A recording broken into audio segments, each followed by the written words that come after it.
आप लोग हिस्ट्री सुनो, हिस्ट्री सुन के अगर अच्छा लगता है ना, अपने अपने फैमिली, अपने अपने ग्रुप के तरफ से 200, 300, 500 जो भी देना है खुशी से दे के जाने का। तो हिस्ट्री सुनो, बहुत इंटरेस्टिंग हिस्ट्री है। देखो समंदर के बीच में इतना बड़ा किला बनाया।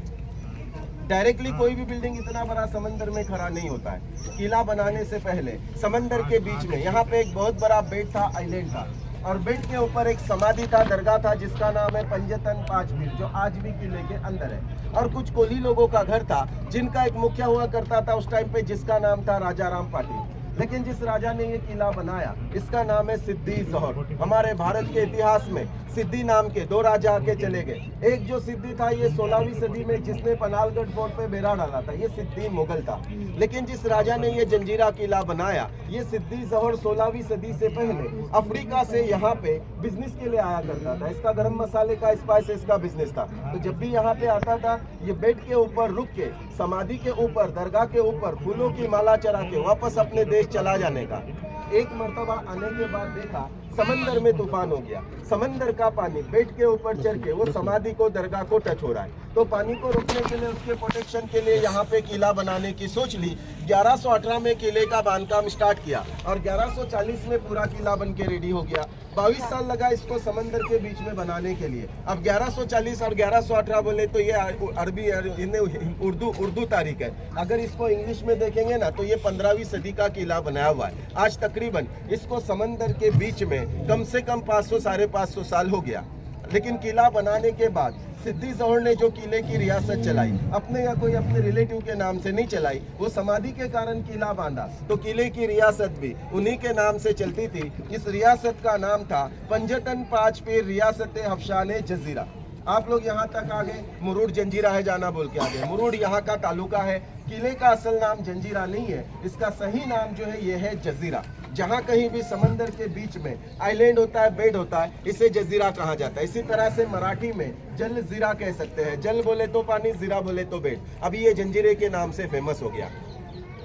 किला बनाने के बाद इसमें 3 इंपॉर्टेंस रखा, ताकि कोई भी इस किले को आसानी से जीत नहीं सकता है। सबसे फर्स्ट इंपॉर्टेंट देख लो, जब तक ये हमारा नाव किले के गेट के बिल्कुल करीब नहीं जाएगा, इसका एंट्री गेट आप बाहर से घूमते रहेंगे ना, कहीं से भी पता नहीं चलता है जब तक अपना ये बोट गेट के बिल्कुल करीब नहीं जाता है। उसके बाद किले के चारों तरफ समंदर का खारा पानी है और किले के अंदर मीठे पानी के, उसको बाहर ले लो ना मैडम, इधर साइड में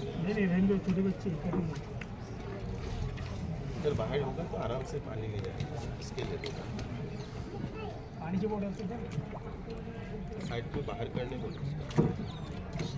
हाँ, तो 3 इंपॉर्टेंस क्या रखा है इसमें? तो पहले तो गेट नहीं दिखाई देता, उसके बाद किले के चारों तरफ समंदर का खारा पानी है और किले के अंदर मीठे पानी के इतने बड़े बड़े तालाब है कि जिस नाव से हम लोग आ गए, फॉर एग्जाम्पल ये नाव भी अंदर उठा के डालेंगे तो ये नाव भी अंदर चला सकते। इतना बड़ा बड़ा 2 मीठे पानी का तालाब है। एक 60 फीट खोले तो दूसरा 30 फीट खोले। अब किले के चारों तरफ समंदर का खारा पानी, किले के अंदर मीठा पानी कैसे आया तो ये भी मैं आपको बता दूंगा। लेकिन सबसे इंपॉर्टेंट जो पॉइंट है ना, ये है इसका बांधकाम, इसका कंस्ट्रक्शन। आज इतने सालों से समंदर के बीच में है।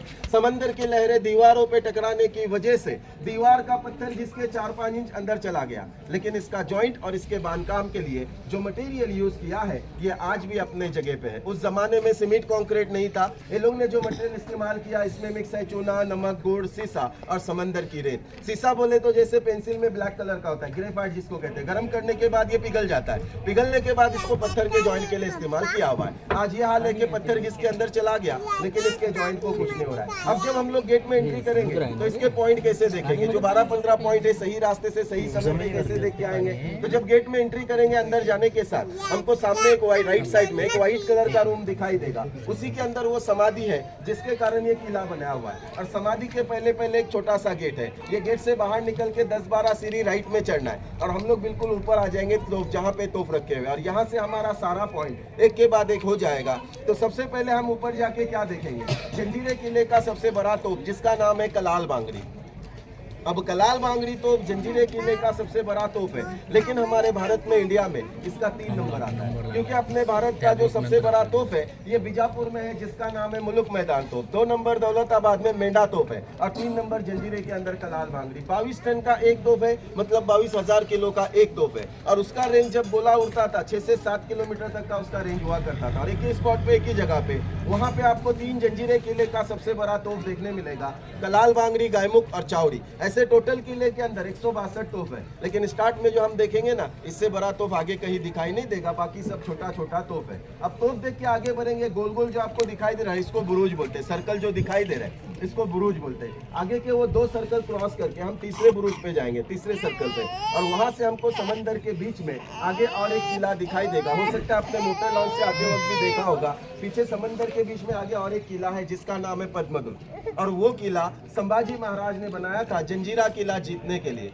आपको पता होगा जंजीरा किला इतिहास में अजिंक्य किला है, कोई भी इस किले को जीता नहीं। जीतने के लिए बहुत से राजा ने ट्राई किया, चिमाजी अप्पा, कान्होजी आंग्रे, संभाजी महाराज। सिर्फ शिवाजी महाराज को वो टाइम पे, वो पीरियड में यहाँ पे आने के लिए टाइम नहीं मिला, क्योंकि वो उनका बहुत बिजी टाइम था। उस टाइम पे शिवाजी महाराज ने खुद अपने हाथों से बहुत सारे किले बनाए हुए और बहुत सारे जीते हुए, तो इसकी याद में मालवन रत्नागिरी में एक किला बनाया है जिसका नाम है सिंधुदुर्ग। सेम जंजीरे का कॉपी है, वो 40 एकड़ में है तो ये 22 एकड़ में है, वो भी समंदर के बीच में है, ये भी समंदर के बीच में। तो 16वीं सदी में जब संभाजी महाराज जंजीरा किला जीतने के लिए यहाँ पे आए, तो सबसे पहले देखो ये सामने गांव के पीछे पहाड़ी दिखाई दे रहा है, और पहाड़ी के ऊपर एक छोटा सा घर बनाया हुआ है, वहां पे आके रुके और वहां से प्लानिंग कर रहे थे कैसा इस किले को जीता जाए। सबसे फर्स्ट प्लान संभाजी महाराज ने क्या किया, तो आगे से गांव की तरफ से समंदर में पत्थर डाल डाल के किले में आने के लिए रास्ता बनाने की कोशिश की। 50% रास्ता कंप्लीट हो गया था, बाद में पानी ज्यादा डीप मिलने के बाद जितना पत्थर डाला समंदर के अंदर चला गया, रास्ता कंप्लीट नहीं हुआ। दूसरी तरकीब क्या निकाली, तो जैसे जंजीरा किला आइलैंड के ऊपर, बेड के ऊपर बना दिया, इसी तरह का एक बेड इसके पीछे साइड में था, वहां पे संभाजी महाराज किला बना रहे थे जंजीरा किला जीतने के लिए। अभी वो किले का काम पूरा नहीं हुआ था, उसका नाम रखा गया था पद्मदुर्ग, उसको कासा किला भी बोलते हैं। और सिद्धि लोगों को पता चल गया कि सामने मराठा फौज है, संभाजी महाराज जंजीरा किला जीतने के लिए और एक किला बना रहे। अब सिद्धि लोगों के पास उतना फौज स्ट्रांग नहीं था, तो ये लोग ने मुगलों से कांटेक्ट किया और रायगढ़ फोर्ट पे अटैक करा दिया। जब रायगढ़ फोर्ट पे अटैक हो गया, संभाजी महाराज को वहां से मैसेज आया कि आपको रायगढ़ पे आना है, यहाँ पे मुगलों का हमला हो गया। यहाँ से पूरी सेना लेके संभाजी महाराज को रायगढ़ बचाने के लिए जाना पड़ा, क्योंकि वो बनाने और जीतने से ज्यादा जरूरी संभाजी महाराज को रायगढ़ बचाना था, वो उनका राजधानी था।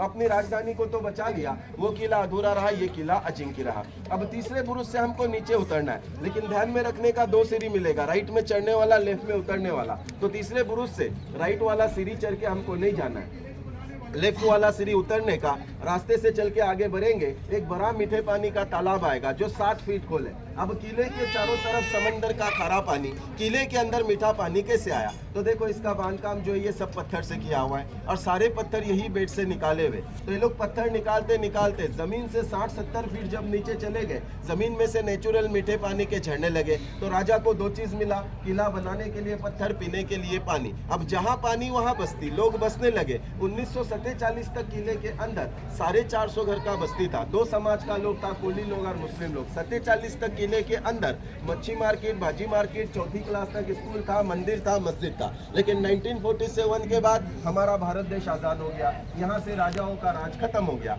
यहाँ के जो लास्ट राजा थे ये छोड़ के इंदौर चले गए। अब बची इनकी प्रजा, जब तक राजा था हर चीज राजा से मिल जाता था, राजा के जाने के बाद इनको काम नहीं है, रोजगार नहीं है, लोग आहिस्ता आहिस्ता किले में से निकल गए और जाके आसपास के गांव में बसने लगे। 1972 में पूरा किला खाली हो गया। अब तालाब के पास से हमको 125 पायरी चढ़ के इसके टॉप पॉइंट पे जाना है, जिसको बाले किला बोलते हैं। हम 4 घंटा भी नीचे से घूमते रहेंगे ना तो 22 एकड़ नहीं देख सकते, लेकिन 125 पायरी चढ़ के जब ऊपर जाएंगे ना, यहाँ से हमको सबसे बेस्ट किले का व्यू देखने मिलेगा, क्योंकि वो हाईएस्ट पॉइंट है किले का। वहाँ से व्यू देख के फोटो लेके वही सीढ़ी से रिटर्न नीचे आने का, राइट में राजवाड़ा है, वहाँ से आगे बढ़ेंगे, दूसरा मीठे पानी का तालाब आता है। ये सब देखने के बाद हमको मेन गेट से बोट में बैठने के लिए बाहर आना है। तो जब